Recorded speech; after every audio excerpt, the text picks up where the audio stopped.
ನಮಸ್ಕಾರ ಬಂಧುಗಳೇ, ಇಬ್ಬನಿ ನ್ಯೂಸ್ಗೆ ಸ್ವಾಗತ. ನೀವಿನ್ನೂ ಇಬ್ಬನಿ ನ್ಯೂಸ್ಗೆ ಸಬ್ಸ್ಕ್ರೈಬ್ ಆಗಿರದಿದ್ದರೆ ದಯವಿಟ್ಟು ಈಗಲೇ ಸಬ್ಸ್ಕ್ರೈಬ್ ಆಗಿ, ಬೆಂಬಲಿಸಿ, ಪ್ರೋತ್ಸಾಹಿಸಿ. ಕೂಡ್ಲಿಗಿ ಪರಿಹಾರ ನೀಡದ ಸಾರಿಗೆ ಸಂಸ್ಥೆಯ ಕೊಪ್ಪಳ ಡಿಪೋ ಬಸ್ ಜಪ್ತಿ ಮಾಡಿಸಿದ ಕೂಡ್ಲಿಗಿ ನ್ಯಾಯಾಲಯ. ವಿಜಯನಗರ ಜಿಲ್ಲೆ ಕೂಡ್ಲಿಗಿ ಅಪಘಾತದಲ್ಲಿ ಮೃತಪಟ್ಟ ಕುಟುಂಬಕ್ಕೆ ಪರಿಹಾರ ನೀಡದ ಕಾರಣ ಸಾರಿಗೆ ಬಸ್ ಜಪ್ತಿಗೆ ನ್ಯಾಯಾಲಯ ಆದೇಶಿಸಿತು. ನ್ಯಾಯಾಲಯದ ಆದೇಶದ ಮೇರೆಗೆ ಸಂತ್ರಸ್ತರ ಪರ ವಕೀಲರ ನೇತೃತ್ವದಲ್ಲಿ ನ್ಯಾಯಾಲಯದ ಸಿಬ್ಬಂದಿ ಬಸ್ ಜಪ್ತಿ ಮಾಡಿರುವ ಪ್ರಸಂಗ ಪಟ್ಟಣದಲ್ಲಿ ಜುಲೈ 17ರಂದು ಜರುಗಿದೆ. 2019 ನವೆಂಬರ್ 10ರಂದು ತಾಲೂಕಿನ ಕ್ಯಾಸನಕೇರಿ ಗ್ರಾಮದ ನಾಗಪ್ಪ 55 ಎಂಬುವವರು ಟಾಟಾ ಏಸ್ ಆಟೋದಲ್ಲಿ ಹೊಸಪೇಟೆಯಿಂದ ಕೂಡ್ಲಿಗಿ ಕರೆ ಬರುತ್ತಿದ್ದಾಗ ತಾಲೂಕಿನ ಶಿವಪುರ ಗ್ರಾಮದ ಬಳಿ ಕೂಡ್ಲಿಗಿಯಿಂದ ಹೊಸಪೇಟೆ ಕಡೆ ತೆರಳುತ್ತಿದ್ದ ಕೊಪ್ಪಳ ಡಿಪೋಗೆ ಸೇರಿದ ಸಾರಿಗೆ ಬಸ್ ನಡುವೆ ಮುಖಾಮುಖಿ ಡಿಕ್ಕಿಯಾಗಿದೆ. ಭೀಕರ ಅಪಘಾತದ ಪರಿಣಾಮ ಆಟೋದಲ್ಲಿದ್ದ ಕ್ಯಾಸನಕೇರಿ ಮೂಲದ ನಾಗಪ್ಪ ಮೃತಪಟ್ಟಿದ್ದಾನೆ. ಘಟನೆಗೆ ಸಂಬಂಧಿಸಿದಂತೆ ಮೃತನ ಮಡದಿ ಕೊಟ್ರಮ್ಮರವರು ನೀಡಿದ ದೂರಿನ ಮೇಳೆಗೆ ಕೂಡ್ಲಿಗಿ ಪೊಲೀಸ್ ಠಾಣೆಯಲ್ಲಿ ಪ್ರಕರಣ ದಾಖಲಾಗಿಸಿದ್ದು, ಮೃತ ನಾಗಪ್ಪರವರ ಮಡದಿ ಕೊಟ್ರಮ್ಮರವರು ವಕೀಲರಾದ ಜಿ. ಸೀತಾರಾಮಗೌಡರವರ ಮೂಲಕ ಕೂಡ್ಲಿಗಿ ಹಿರಿಯ ಶ್ರೇಣಿ ನ್ಯಾಯಾಧೀಶರಲ್ಲಿ ಸೂಕ್ತ ಪರಿಹಾರಕ್ಕಾಗಿ ಮನವಿ ಮಾಡಿದ್ದರು. ಸುದೀರ್ಘವಾದ ನ್ಯಾಯಾಂಗ ವಿಚಾರಣೆ ಹಾಗೂ ವಾದವಿವಾದದ ನಂತರ 2020 ಅಕ್ಟೋಬರ್ 16ರಂದು ನ್ಯಾಯಾಲಯವು ಮಹತ್ತರವಾದ ಆದೇಶ ಹೊರಡಿಸಿದೆ.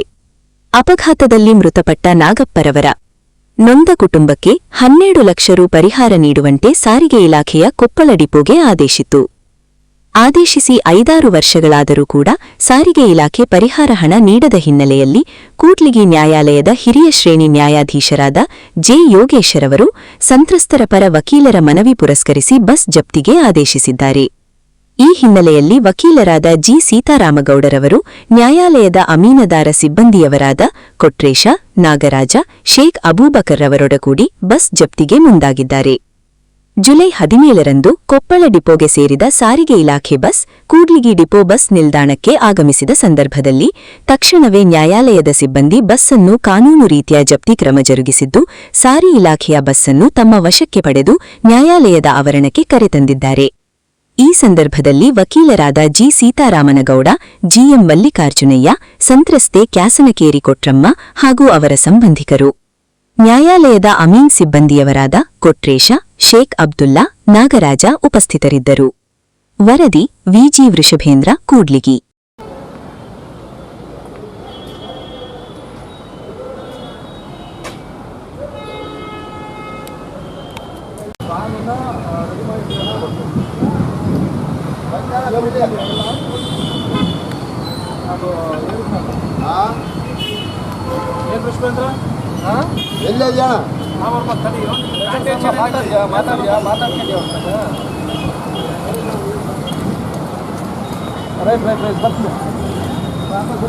ಸರ್ ಅದು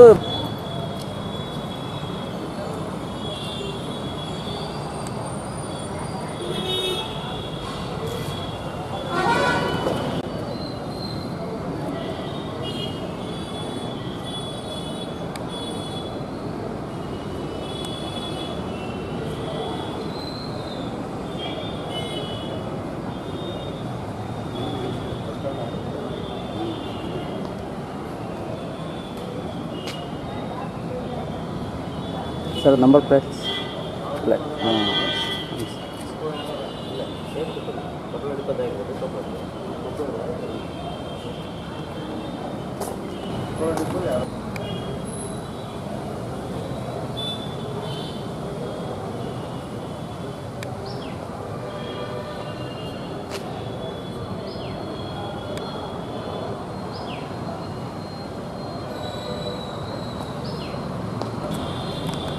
ಏನಮ್ಮ ನಿಮ್ಮ ಹೆಸರು? ಅಮ್ಮ ಕೊಟ್ರಮ್ಮ. ಯಾವ ಊರಮ್ಮ? ಕ್ಯಾಸನಕೇರಿ. ಏನು ಆಕ್ಸಿಡೆಂಟ್ ಆಗಿತ್ತಾ? ಯಾರು ಇದಾಗಿದ್ರು ಅದು? ನಿಮ್ಮ ಗಂಡ. ಹೆಸರು? ನಾಗಪ್ಪ.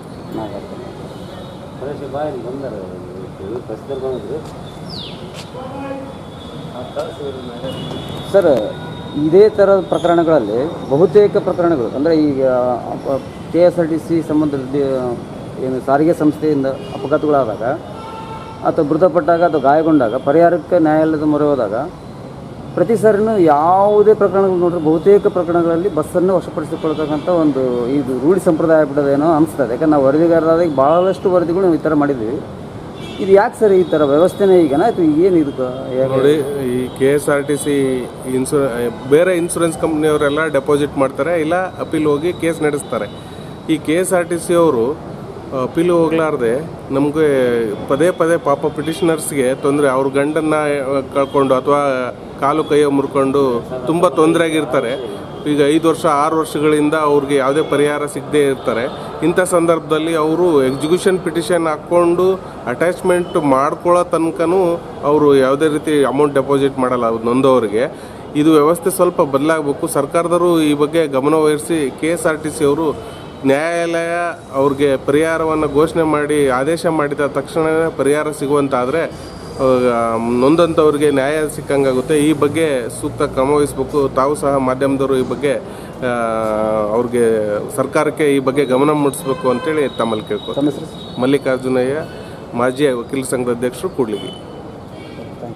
ಸರ್, ಇದೇ ಥರದ ಪ್ರಕರಣಗಳಲ್ಲಿ ಬಹುತೇಕ ಪ್ರಕರಣಗಳು ಅಂದರೆ ಈಗ KSRTC ಸಂಬಂಧದ ಏನು ಸಾರಿಗೆ ಸಂಸ್ಥೆಯಿಂದ ಅಪಘಾತಗಳಾದಾಗ ಅಥವಾ ಮೃತಪಟ್ಟಾಗ ಅಥವಾ ಗಾಯಗೊಂಡಾಗ ಪರಿಹಾರಕ್ಕೆ ನ್ಯಾಯಾಲಯದ ಮೊರೆ ಹೋದಾಗ ಪ್ರತಿ ಸಾರಿನೂ ಯಾವುದೇ ಪ್ರಕರಣಗಳು ನೋಡಿದ್ರೆ ಬಹುತೇಕ ಪ್ರಕರಣಗಳಲ್ಲಿ ಬಸ್ಸನ್ನು ವಶಪಡಿಸಿಕೊಳ್ತಕ್ಕಂಥ ಒಂದು ಇದು ರೂಢಿ ಸಂಪ್ರದಾಯ ಬಿಡೋದೇನೋ ಅನಿಸ್ತದೆ. ಯಾಕಂದ್ರೆ ನಾವು ವರದಿಗಾರರಾದ ಭಾಳಷ್ಟು ವರದಿಗಳು ನಾವು ಈ ಥರ ಮಾಡಿದ್ದೀವಿ. ಇದು ಯಾಕೆ ಸರ್ ಈ ಥರ ವ್ಯವಸ್ಥೆನೇ ಈಗನಾ ಅಥವಾ ಏನು ಇದಕ್ಕೆ ನೋಡಿ, ಈ KSRTC ಬೇರೆ ಇನ್ಸೂರೆನ್ಸ್ ಕಂಪ್ನಿಯವರೆಲ್ಲ ಡೆಪಾಸಿಟ್ ಮಾಡ್ತಾರೆ, ಇಲ್ಲ ಅಪೀಲ್ ಹೋಗಿ ಕೇಸ್ ನಡೆಸ್ತಾರೆ. ಈ KSRTC ಅವರು ಅಪೀಲ್ ಹೋಗ್ಲಾರ್ದೆ ನಮಗೆ ಪದೇ ಪದೇ ಪಾಪ ಪಿಟಿಷನರ್ಸ್ಗೆ ತೊಂದರೆ, ಅವ್ರ ಗಂಡನ್ನು ಕಳ್ಕೊಂಡು ಅಥವಾ ಕಾಲು ಕೈಯ ಮುರ್ಕೊಂಡು ತುಂಬ ತೊಂದರೆ ಆಗಿರ್ತಾರೆ. ಈಗ 5 ವರ್ಷ 6 ವರ್ಷಗಳಿಂದ ಅವ್ರಿಗೆ ಯಾವುದೇ ಪರಿಹಾರ ಸಿಗದೇ ಇರ್ತಾರೆ. ಇಂಥ ಸಂದರ್ಭದಲ್ಲಿ ಅವರು ಎಕ್ಸಿಕ್ಯೂಷನ್ ಪಿಟಿಷನ್ ಹಾಕ್ಕೊಂಡು ಅಟ್ಯಾಚ್ಮೆಂಟ್ ಮಾಡ್ಕೊಳ್ಳೋ ತನಕನೂ ಅವರು ಯಾವುದೇ ರೀತಿ ಅಮೌಂಟ್ ಡೆಪಾಸಿಟ್ ಮಾಡಲ್ಲ ನೊಂದವರಿಗೆ. ಇದು ವ್ಯವಸ್ಥೆ ಸ್ವಲ್ಪ ಬದಲಾಗಬೇಕು. ಸರ್ಕಾರದವರು ಈ ಬಗ್ಗೆ ಗಮನ ವಹಿಸಿ KSRTC ಅವರು ನ್ಯಾಯಾಲಯ ಅವ್ರಿಗೆ ಪರಿಹಾರವನ್ನು ಘೋಷಣೆ ಮಾಡಿ ಆದೇಶ ಮಾಡಿದ ತಕ್ಷಣವೇ ಪರಿಹಾರ ಸಿಗುವಂತಾದರೆ ನೊಂದಂಥವ್ರಿಗೆ ನ್ಯಾಯ ಸಿಕ್ಕಂಗಾಗುತ್ತೆ. ಈ ಬಗ್ಗೆ ಸೂಕ್ತ ಕ್ರಮ ವಹಿಸಬೇಕು. ತಾವು ಸಹ ಮಾಧ್ಯಮದವರು ಈ ಬಗ್ಗೆ ಅವ್ರಿಗೆ ಸರ್ಕಾರಕ್ಕೆ ಈ ಬಗ್ಗೆ ಗಮನ ಮೂಡಿಸ್ಬೇಕು ಅಂತೇಳಿ ತಮ್ಮಲ್ಲಿ ಕೇಳ್ಕೊತೀನಿ. ಮಲ್ಲಿಕಾರ್ಜುನಯ್ಯ, ಮಾಜಿ ವಕೀಲ ಸಂಘದ ಅಧ್ಯಕ್ಷರು, ಕೂಡ್ಲಿಗಿ. ದಿನಾಂಕ 10/11/2019 ಕ್ಯಾಸಿನಕೆರೆ ಗ್ರಾಮದ ನಾಗಪ್ಪ ಅವರು ಹೊಸಪೇಟೆಗೆ ತರಕಾರಿ ಹಾಕೊಂಡು ಹೋಗಿ ಬರುವಾಗ ಕ್ಯಾಸಿನಕೆರೆ ಗ್ರಾಮದ ಹತ್ರ, ಇದು ಶಿವಪುರ ಗ್ರಾಮದ ಹತ್ರ ಬಸ್ ಆಕ್ಸಿಡೆಂಟ್ ಆಗಿತ್ತು. ಆಕ್ಸಿಡೆಂಟ್ ಆದಾಗ ಇವರು ನಾಗಪ್ಪನವರು ಮೃತಪಟ್ಟಾಗ 16/11/2022 12 ಲಕ್ಷ ಕಟ್ಟಬೇಕಂತ ಅವಾರ್ಡ್ ಆಗಿತ್ತು, ಜಡ್ಜ್ಮೆಂಟ್ ಆಗಿತ್ತು. ಆದರೆ ಬಸ್ KSRTC ಇಲ್ಲಿವರೆಗೆ ಕಟ್ಟಿಲ್ಲದಕ್ಕೆ ನಾವು ಈಗ ಬಸ್ನ ಜಪ್ತಿ ಮಾಡಿ ಸಾಮಾನು ನಿಲ್ಲಿಸಿದ್ದೀವಿ. ಸೀತಾರಾಮ ಕಲ್ರು.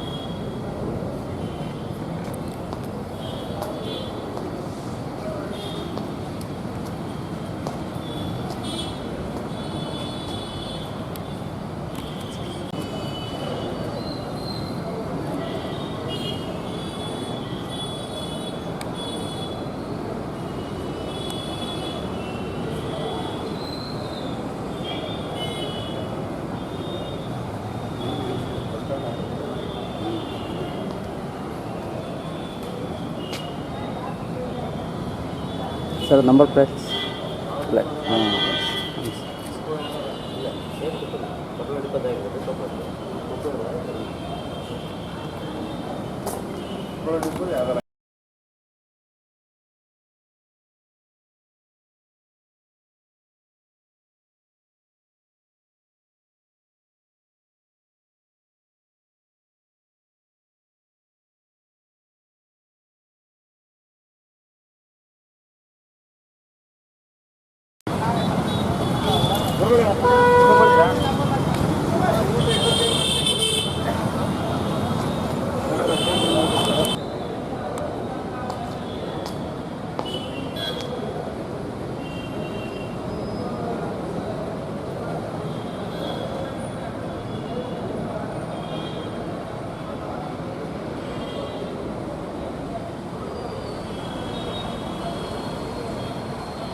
ಸರ್ ಅದು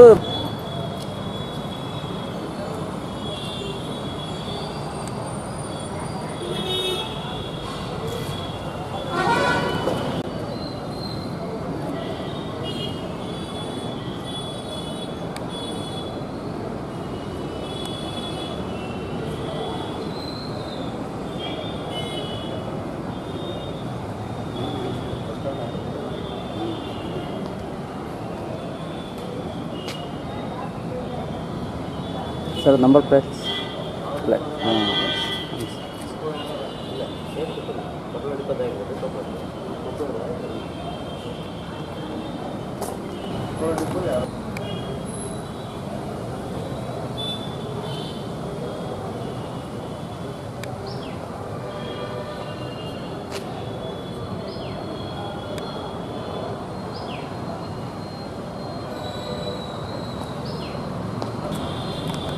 ಏನಮ್ಮ ನಿಮ್ಮ ಹೆಸರು ಅಮ್ಮ? ಕೊಟ್ಟಮ್ಮ. ಯಾವ ಊರಮ್ಮ? ಅದು ಕ್ಯಾಸಿನಕೆರೆ. ಏನು ಆಕ್ಸಿಡೆಂಟ್ ಆಗಿತ್ತಾ? ಯಾರು ಇದಾಗಿದ್ರು ಅದು? ನಿಮ್ಮ ಗಂಡ ಹೆಸರು? ನಾಗಪ್ಪ.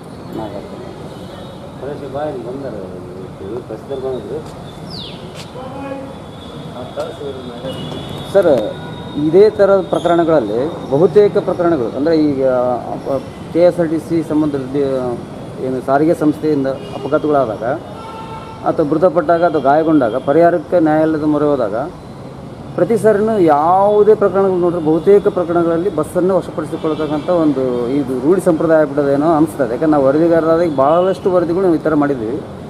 ಇದು ಯಾಕೆ ಸರ್ ಈ ಥರ ವ್ಯವಸ್ಥೆನೇ ಈಗನ ಆಯಿತು? ಏನು ಇದಕ್ಕೆ ನೋಡಿ, ಈ KSRTC ಬೇರೆ ಇನ್ಸೂರೆನ್ಸ್ ಕಂಪ್ನಿಯವರೆಲ್ಲ ಡೆಪಾಸಿಟ್ ಮಾಡ್ತಾರೆ, ಇಲ್ಲ ಅಪೀಲ್ ಹೋಗಿ ಕೇಸ್ ನಡೆಸ್ತಾರೆ.